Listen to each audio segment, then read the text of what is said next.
Ouça a partir de agora o programa Acorda Bênção, com o pastor Amaro Correia. Ouça agora a voz do divino. Louvado seja o nome do Senhor Jesus. Quero mandar a paz do Senhor para Flávio, para Flávia, irmã Denise Maria, a irmã Wanda, Vanusa, que está nos ouvindo lá em Fortaleza, rapaz. Glória a Deus. Louvado seja o nome do Senhor Jesus. Glória a Deus. Também quero mandar a paz do Senhor para o meu querido irmão Josias. Louvado seja Deus.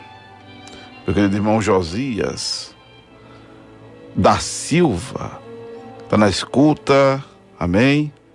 E escuta o Senhor quando o Senhor era da Rádio Tamandaré. Obrigado, meu querido Josias Silva. A Jéssica Silva também, pede oração por ela e pelo seu esposo, irmão Paulo. Que Deus abençoe vocês. Guilherme Stones, também na escuta ali, a esposa dele. Me lembra o nome da esposa, Guilherme, para eu mandar um alô para ela aqui. Abençoada. Em nome do Senhor Jesus. Louvado seja Deus. Também quero mandar a paz do Senhor para... deixa eu me ver aqui. Louvado seja o nome do Senhor Jesus. Hoje tem muita gente do Face falando conosco, né?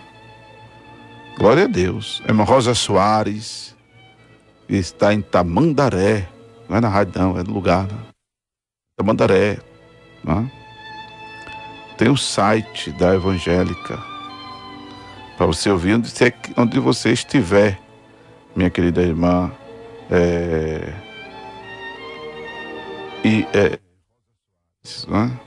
Pronto, mandar aqui o site da Rádio Evangélica, radioevangelica.fm.com.br. Pronto, meu irmão. Aí o aplicativo da rádio para ela ouvir, né? Muito bem. Louvado seja Deus. Louvado seja o nome do Senhor Jesus. A Betânia Ribeiro, né? Mandei ela para você logo no começo do programa, Betânia. Amém. Muito bem.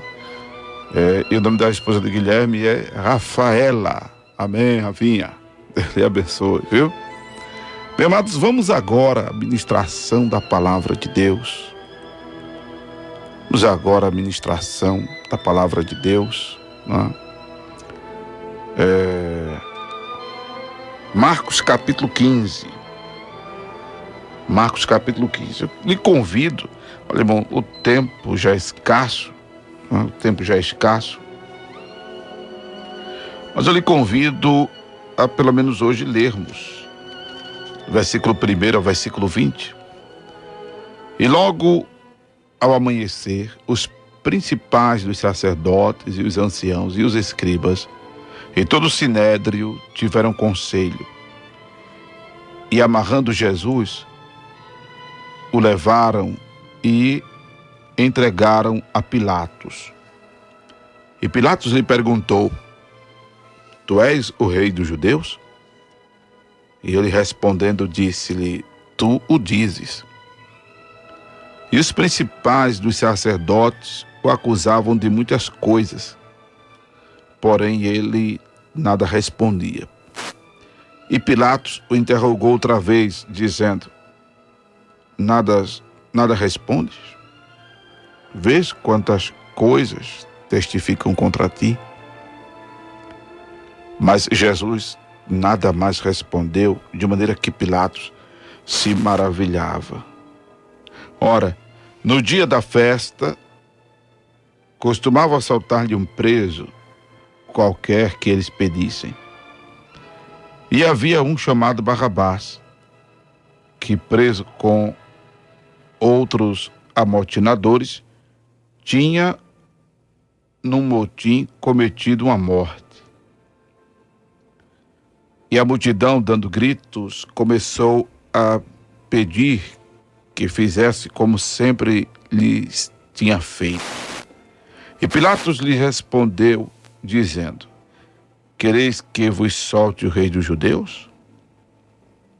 Porque ele bem sabia que por inveja os principais dos sacerdotes o tinham entregado. Mas os principais dos sacerdotes incitaram a multidão para que fosse solto antes Barrabás. E Pilatos respondendo, lhes disse outra vez: quereis, pois, que faça daquele a quem vós chamais rei dos judeus? E eles tornaram a clamar: crucifica-o. Mas Pilatos lhe disse: mas que mal fez? E eles cada vez clamavam mais: crucifica-o. Então Pilatos, querendo satisfazer a multidão, soltou-lhe Barrabás, e açoitado Jesus, o entregou para que fosse crucificado. E os soldados o levaram para dentro do palácio, a sala da audiência, e convocaram toda a corte. E vestiram-no de púrpura, e tecendo a coroa de espinhos, lhe a puseram na cabeça. E começaram a saudá-lo, dizendo: salve, rei dos judeus. E feriram-no na cabeça com uma cana, e cuspiram nele, e postos de joelhos o adoravam. E havendo-o escarnecido, despiram-lhe a púrpura e o vestiram com as suas próprias vestes e o levaram para fora a fim de o crucificarem. Louvado seja o nome do Senhor Jesus. Louvado seja Deus. Quando a gente lê isso, a gente fica até sem palavras, né, irmãos? Na verdade, a gente fica até sem palavras, porque se trata de uma pessoa que significa tudo para nós, não é? E a gente percebe o quanto a injustiça atinge Jesus. O próprio Pilatos queria saber qual foi o mal que ele fizera ao ponto de trocá-lo por um homicida, que era Barrabás, e desejá-lo ver crucificado. A crucificação que era a das piores e das mais vergonhosas mortes. Inclusive, era uma expressão de maldição ser crucificado. Como está escrito: maldito aquele que for pendurado no madeiro. Não é? Então era uma representação de tudo de ruim a pessoa crucificada. Era uma representação de tudo de ruim. E Pilatos, estupefato, queria saber se era aquilo mesmo que queriam fazer de Jesus. Em outra ocasião, que Marcos, essa mesma ocasião que Marcos não registra, Pilatos chega a dizer que tinha poder de soltar Jesus, ao que Jesus lhe diz: nenhum poder tens sobre mim, se do alto não te for concedido. Né? Louvado seja Deus. E a gente vê no texto lido que tudo foi uma armação dos principais, dos sacerdotes, dos anciãos e do escriba, e todo o sinédrio, por conta da inveja, que diz o versículo 10, Pilatos sabia terem de Jesus. Veja quanta injustiça, né? Humanamente falando, Jesus passa por uma situação muito humilhante. Humilhante. O escárnio que fazem dele é muito grande. Quando se prostravam de joelhos e o adoravam, como diz o versículo 19, essa prostração de joelho e esta adoração não significava nada, porque isso era uma zombaria. Era uma coisa inútil, era uma coisa fútil. O estar postos de joelhos, o adorando. Porque zombavam dele, dizendo, salve rei dos judeus, tiravam onda com Jesus. Você vê o versículo 17, que vestiram ele de púrpura e colocaram uma coroa de espinho na cabeça. Tu não és, e a ideia era essa, tu não és rei, então te veste aqui de púrpura, toma aqui, porque todo rei se veste assim, com suntuosidade, né? E agora tomas a coroa, porque todo rei tem uma coroa, e aí botaram uma coroa de espinho na cabeça dele. Há quem já contou os espinhos da coroa de Jesus, há quem já mediu o tamanho dos espinhos da coroa. Eu nunca parei para ver isso, não, confesso a vocês. Mas por menor que fosse o espinho, não é? Dói e doeu, não é? E ainda, versículo 19, feriam-no na cabeça com uma cana, ou seja, batia com esse instrumento, depois que a coroa já tinha sido colocada na cabeça, e aí a penetração dos espinhos, não é? Na cabeça fazia doer muito mais. Meu Deus. E ainda cuspiam nele,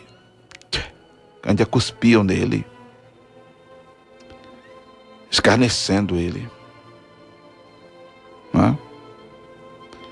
E depois despiram-lhe a púrpura, arrancaram a púrpura, tiraram a púrpura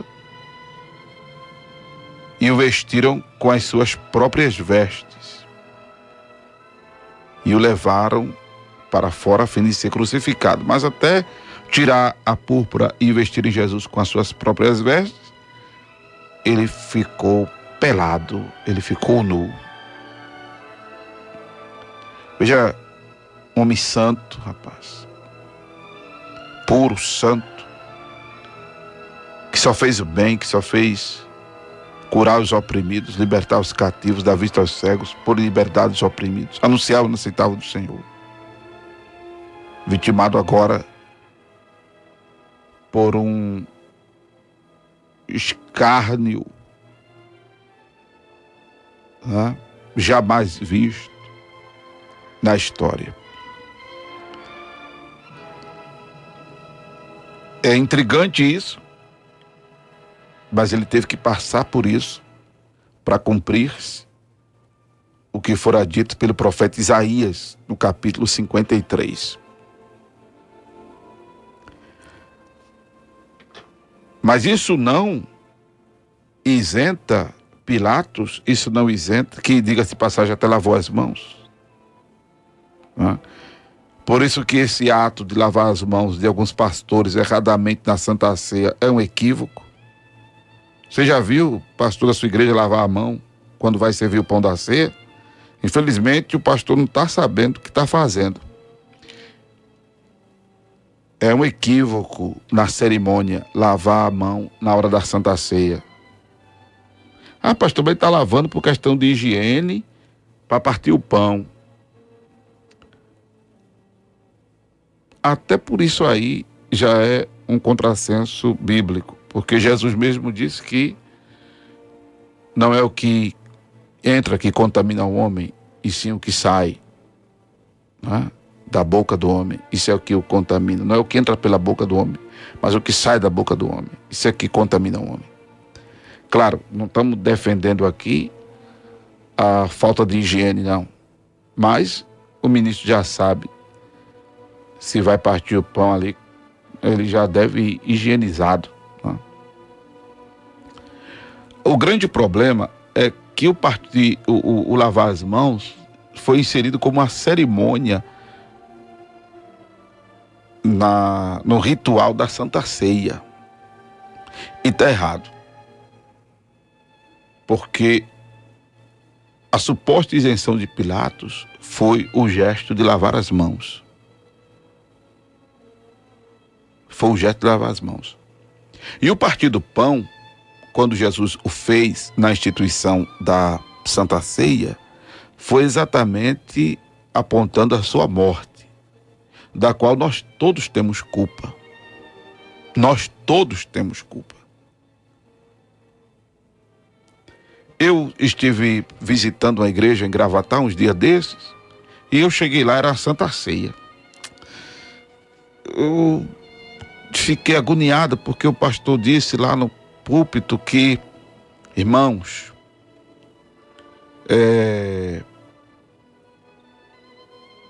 quem for indigno de cear, não coma do pão, nem beba do vinho. Aí eu disse, oxente, a Bíblia diz diferente. A Bíblia diz diferente. Né? Porque eu ser indigno é exatamente se achar digno. Se eu me achar digno, eu sou indigno. Porque o comer e beber indignamente não é o comer e beber em pecado. O texto de Coríntios diz que comer e beber indignamente é não discernir o corpo do Senhor. Discernir. A palavra discernir é sinônimo de entender. Quem não entender o propósito da encarnação do Verbo, quem não entender o porquê Deus se fez homem, quem não entender o porquê de Jesus morrer, é que é indigno. Porque Jesus morreu por causa dos nossos pecados. Quando Isaías refere-se a este episódio, no capítulo 53 do seu livro, ele diz: louvado seja Deus, louvado seja o nome de Jesus, que ele foi ferido pelas nossas transgressões. Transgressão é pecado. E moído pelas nossas iniquidades. Iniquidade é pecado. E com isso ele estava levando sobre ele as nossas enfermidades e as nossas dores, levando-as sobre ele. Louvado seja Deus. Quem não entender isto é que é indigno.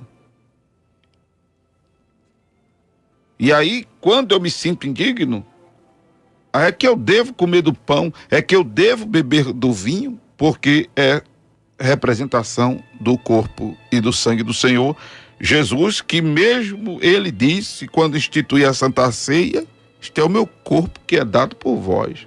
Este é o sangue do Novo Testamento, do sangue derramado para a remissão de pecados. Louvado seja Deus. Mas o que eu quero também pontuar aqui nesse momento, dessa primeira parte de Marcos 11, de Marcos 15, aliás, é que, como já disse, o fato de haver a profecia sobre a morte de Jesus não isenta seu Pilatos, nem os seus príncipes, sacerdotes, escribas, nem o sinédrio, nada disso. Não é? A gente vê que eles são tomados de inveja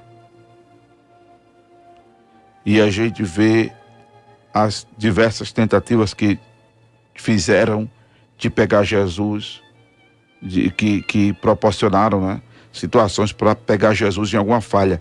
E Jesus não teve falha nenhuma, Jesus não teve pecado nenhum, Jesus não teve erro nenhum.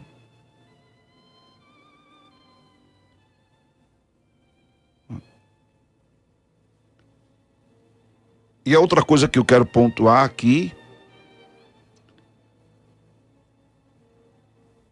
é que, amados, como diz Lucas deste episódio, quando Jesus está sendo crucificado, que os ladrões que estão à cruz dizem, louvado seja Deus, um diz, Lucas 23, versículo 40, do outro que blasfemava, dizendo, se tu és o Cristo, salva-te a ti mesmo. Um outro responde dizendo, tu nem ainda temes a Deus, estando na mesma condenação, a nós, na verdade, com justiça, porque recebemos o que os nossos feitos mereciam, mas este nenhum mal fez. E quem está dizendo isso é aquele que diz a Jesus, Senhor, lembra-te de mim quando entrares no teu reino. A quem Jesus diz, em verdade te digo que hoje estarás comigo no paraíso. Louvado seja Deus. Veja a admissão do erro, a admissão da culpa do cidadão lá na cruz. É isso que Jesus quer de mim e de você. Eu sou culpado. É isso que o Senhor quer de nós. Eu sou culpado, porque foi por mim que Jesus morreu. A morte de Jesus é a morte vicária, porque é exatamente uma morte no meu e no teu lugar. Louvado seja o nome do Senhor.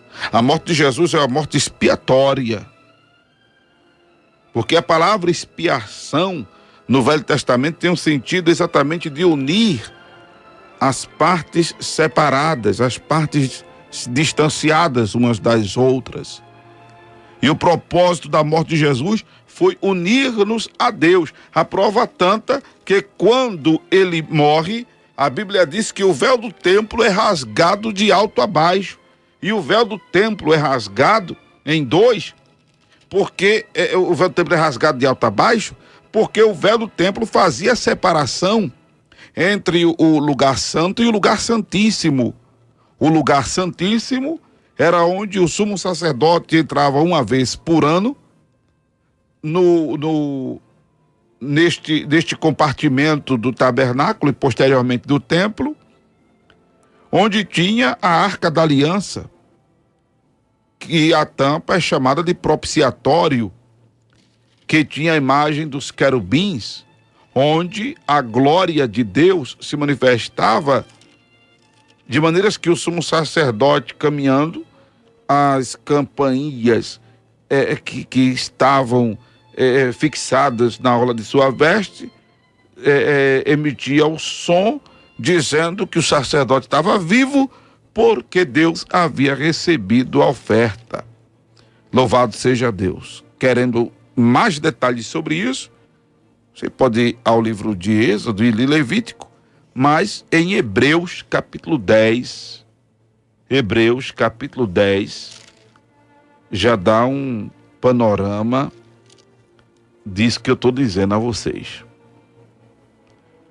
Por isso que no versículo de número 19 de Hebreus 10 está escrito: tendo, pois, irmãos, ousadia para entrar no santuário pelo sangue de Jesus, pelo novo e vivo caminho que ele nos consagrou, pelo véu, isto é, pela sua carne, e tendo um grande sacerdote sobre a casa de Deus, cheguemo-nos com verdadeiro coração e inteira certeza de fé, tendo o coração purificado da má consciência e o corpo lavado com a água limpa. Retenhamos firme a confissão da nossa esperança, porque fiel é o que prometeu. Louvado seja Deus. Então, infelizmente, amados, a gente percebe pela simples explicação que demos, de Marcos 14 e 21, e por essa simples introdução de Marcos capítulo 15, a primeira parte, que há muita coisa sendo ensinada e sendo feita erradamente nas igrejas. Muita coisa. Como está errada a ideia de que foi profetizado que Judas trairia Jesus. Como está errado o lavar as mãos na hora de servir a ceia. Como está errado o isentar pessoas de cearem já convertidas ao evangelho. Quem não deve cear é quem realmente não é convertido. Porque quem não é convertido, permita-me a franqueza, não é? Está se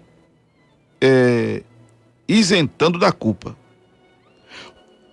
Um dos grandes mistérios da confissão de Jesus Cristo como Senhor e Salvador de nossas vidas é a admissão da culpa, é a admissão de que foi por nós que Jesus morreu.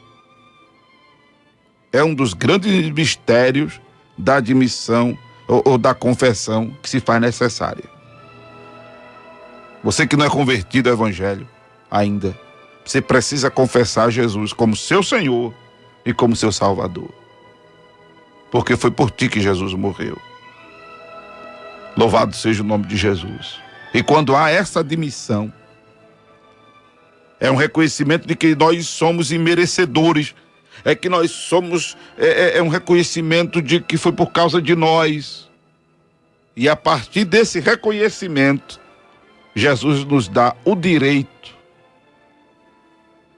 e nos coloca no dever e na necessidade de cear. Cear, comer do pão e beber do vinho, é uma necessidade nossa, é um dever nosso, é um direito nosso. Por admitirmos a culpabilidade da morte de Jesus por nós.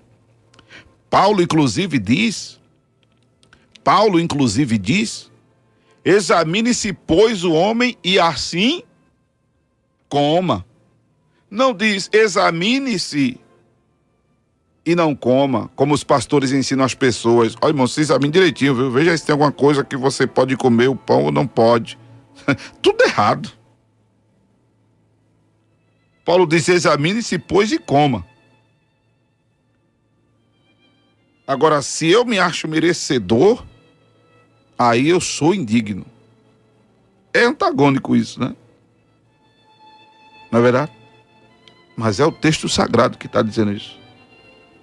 Porque quem se achava